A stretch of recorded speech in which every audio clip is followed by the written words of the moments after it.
Hello, welcome back here with me, I see snap. Everything.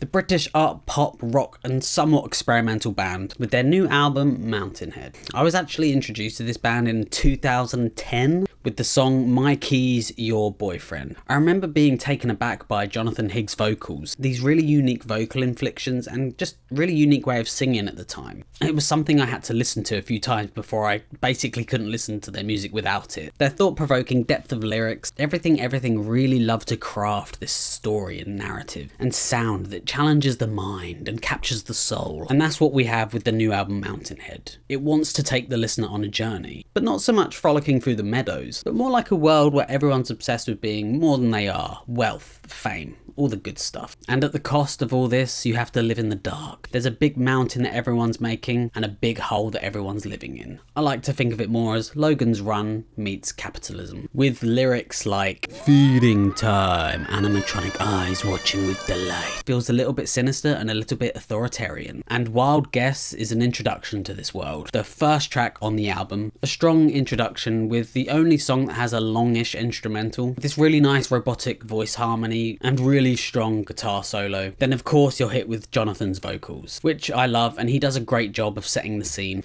A trending theme on this album actually. Descriptive but setting a tone and quite catchy. In the chorus there's this really nice guitar flourish that I really enjoy. It really gives me these 70s sci-fi vibe. Following this is another good song, if not a little bit musically tired. I read in an interview that this song was inspired by Ronnie Pickering, a retired boxer who got into an altercation with a cyclist and became a bit of a meme. The lyrics on top of this instrumental feel way more easygoing. The song's lyrics reflect this cancel culture, but in terms of the older generation of especially men, not knowing what's going on, feeling kind of lost, feeling slightly emasculated, like they don't have power anymore. The end of the Contender. For a minute I thought I was an idiot listening to this song with the word Credahornis. I was thinking, shit, I better look up this word. But it turns out it's the name of this gigantic golden snake who lives in the bottom of the pit, who everyone is kind of scared of and trying to get away from. And the good songs continue after this with Cold Reactor, a previously released teaser song, really upbeat but kind of dark in theme. The instrumentation and the vocal,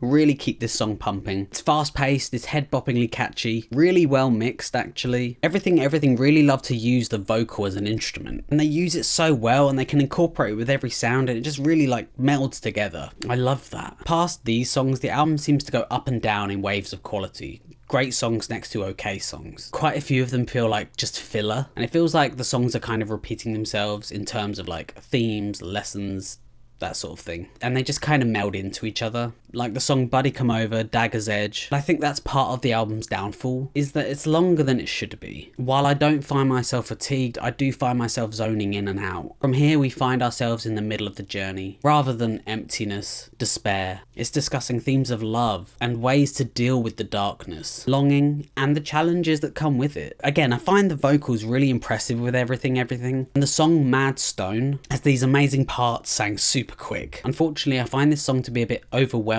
too busy. By contrast, TV Dog, which showcases these amazing vocals over minimal instrumentation with plucks and violin. Obviously there's effects and things, but I feel like maybe this song was just made with the violin, but compared to the previous song it feels so empty and almost slightly rushed. And then after this we have the two songs Canary and Into the Mirror, which are some of the better songs on the album, with Canary feeling more fresh and a slight change of vibe, and Mirror, a bubbly end of the night song filled with these sweet synths, great ad-libs and backing vocals. And the song builds to this really great ending. Compare this to Mad Stone and the song sounds really well mixed. The album ends on this song that's sort of grown with me more and more, and now it's up there with my favourites. It has this monophonic stripped back sound, paired with his vocals that are kind of drowning in reverb, giving this really great contrast. And I think the lyrics as well complement this sound. Being old, having kids in a world quite bleak, not really knowing how to further your life even though you went through this whole journey. Well, that's kind of my interpretation of it anyway. All in all, it was a really fun album and I enjoyed listening to it. It was slightly too long, had a few filler songs. It brought up some great themes and questions, if not a little overdone. And with that, I think I want to give this album a 7 out of 10. Thank you so much for watching. Did you enjoy it? What did you think? Let me know down below. Please feel free to like and subscribe and hopefully catch you on the next one. Thank you and goodbye.